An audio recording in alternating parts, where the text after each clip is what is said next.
Hola, ¿cómo están? Bienvenidos a una nueva entrega de Sueño Conciencia. Hoy vamos a hablar de un trastorno neurológico que muchas veces pasa desapercibido o se malinterpreta, que es la narcolepsia. Si alguna vez has sentido una somnolencia excesiva durante el día o conoces a alguien que de la nada literalmente se queda dormido de un momento a otro, este episodio es para ti.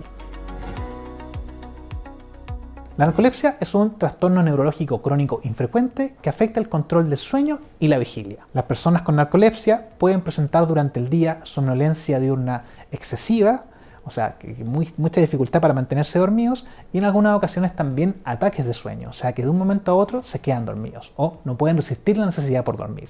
Muchos pacientes también experimentan síntomas asociados al sueño tipo REM, donde vemos que ciertas características de ese sueño pueden aparecer cuando estoy despierto, o durante la noche mi sueño tipo REM es muy inestable y presento pesadillas recurrentes, parálisis de sueño, actuación de sueños, a veces alucinaciones durante la noche, y durante el día puede ocurrir un fenómeno específico que se llama cataplexia, que se los voy a explicar en un segundo. ¿Por qué se produce la narcolepsia?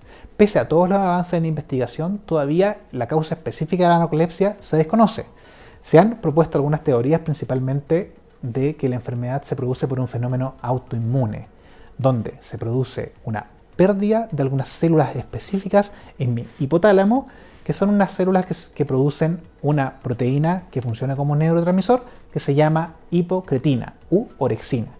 Entonces, estas células que producen este compuesto se van destruyendo y perdiendo durante el tiempo. La hipocretina es encargada de regular ciertos procesos que tienen que ver con la estabilidad de mi sueño.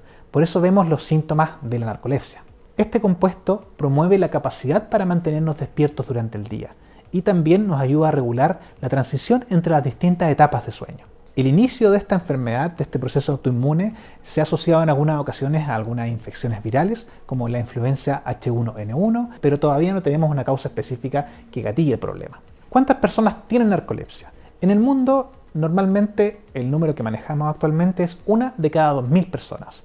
Normalmente se presenta en dos grupos de edad, primero alrededor de los 15 años y después alrededor de los 35 años. Entonces esos son los grupos que normalmente vemos en la consulta. Es frecuente que exista una demora en el diagnóstico, ya que muchos de estos síntomas se pueden confundir con trastornos del ánimo, pueden confundirse también con algunos fenómenos psiquiátricos, inclusive si es que estoy presentando alucinaciones, por ejemplo.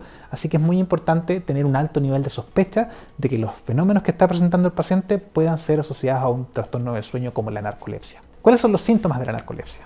Como les decía, lo primero es la somnolencia diurna excesiva, esta necesidad imperiosa por dormir durante el día, ¿ya? También vemos en algunas ocasiones ataques de sueño. Como les explicaba, de repente una persona está en su trabajo y de un momento a otro tiene que ir a dormir donde sea, inclusive en su mismo lugar de trabajo, en su auto, en el baño, ¿ya? Porque no pueden resistir esta necesidad por dormir.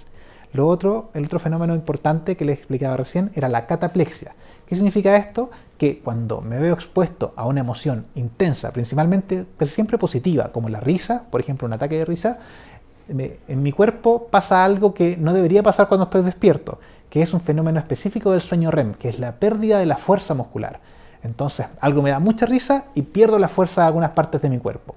El punto más extremo sería que me caiga al suelo por completo, pero sin perder la conciencia, es solamente que aparece como una intrusión de un fenómeno que debería aparecer en el sueño cuando estoy despierto en relación a una emoción intensa. Hay personas que les pasa que se les pone la lengua traposa cuando les pasa esto, como que no pueden hablar bien, o se les cae la cabeza, o que se les caen las cosas de las manos, o que tienen que sentarse y no pueden volver a pararse. Así que ese fenómeno se llama cataplexia y normalmente está asociado a la pérdida de células que generan hipocretina, que es la causa de la narcolepsia. Durante la noche es frecuente también que aparezcan parálisis de sueño, pesadillas y mucha fragmentación del sueño. Es frecuente que los pacientes con narcolepsia anden con mucho sueño en el día, pero también durante la noche tengan un sueño de mala calidad. ¿Cómo se diagnostica la narcolepsia? Lo primero es una entrevista clínica detallada, ¿cierto? Enfocándonos en todos estos síntomas que hemos conversado: somnolencia excesiva, los fenómenos que pueden aparecer durante la noche. Hay algunas escalas que podemos ocupar para cuantificar la somnolencia, que le da un puntaje, ¿cierto?, a la somnolencia que aparece en ciertos momentos del día, cuando estoy conversando con alguien, cuando estoy en un semáforo esperando que cambie la luz, cuando estoy sentado después de comer, por ejemplo. Todas esas cosas van sumando puntos y el puntaje mayor nos indica que esta persona tiene una somnolencia excesiva.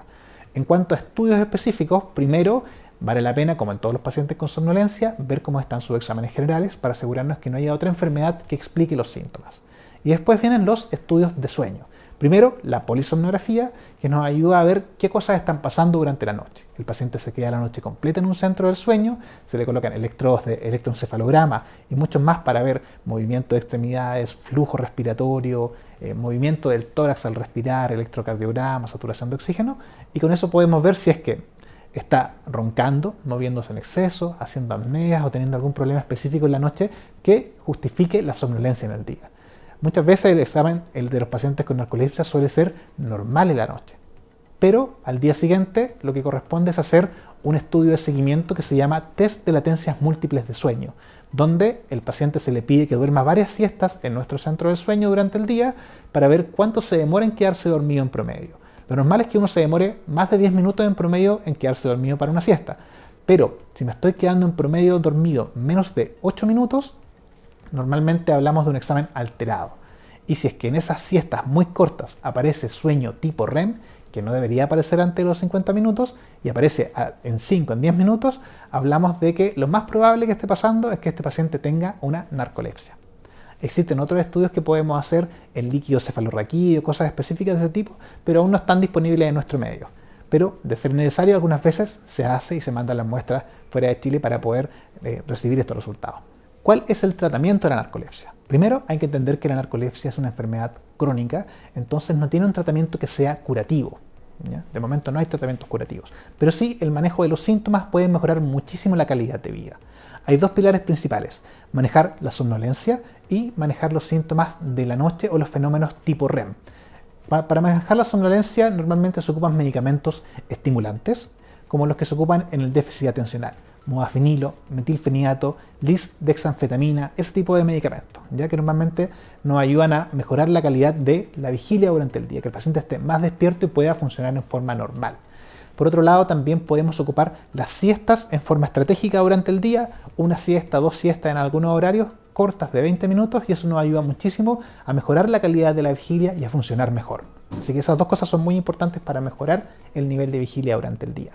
Por otro lado, si es que tenemos episodios de cataplexia, ¿cierto?, pérdida de tono con las emociones intensas, tenemos muchas parálisis de sueño, pesadillas frecuentes, los medicamentos que se suelen ocupar en nuestros medios son los medicamentos antidepresivos. Y vemos que a veces, ocupando un medicamento estimulante y un tratamiento antidepresivo, vemos buenos resultados con nuestros pacientes y, en general, pueden realizar su vida en forma normal. Obviamente van a tener más sueño que una persona que no tiene narcolepsia, pero van a poder funcionar en la universidad, funcionar en su trabajo y en su vida familiar. La narcolepsia no es simplemente tener mucho sueño, es una condición médica importante que puede generar grandes inconvenientes en el día a día. Así que si es que me está pasando esto, que tengo ataques de sueño, que en la noche me aparecen muchas parálisis de sueños, pesadillas, alucinaciones, lejos lo mejor es consultar. En el capítulo de hoy hablamos sobre la narcolepsia, una enfermedad neurológica crónica infrecuente que se caracteriza por somnolencia excesiva durante el día, ataques de sueño y algunas manifestaciones durante la noche como las pesadillas y las parálisis de sueño. Así que ojalá que les haya servido para entender un poquito más cómo funcionan estas enfermedades neurológicas y que así en conjunto podamos todos seguir aprendiendo sobre medicina del sueño y neurología. Así que un abrazo y nos vemos pronto.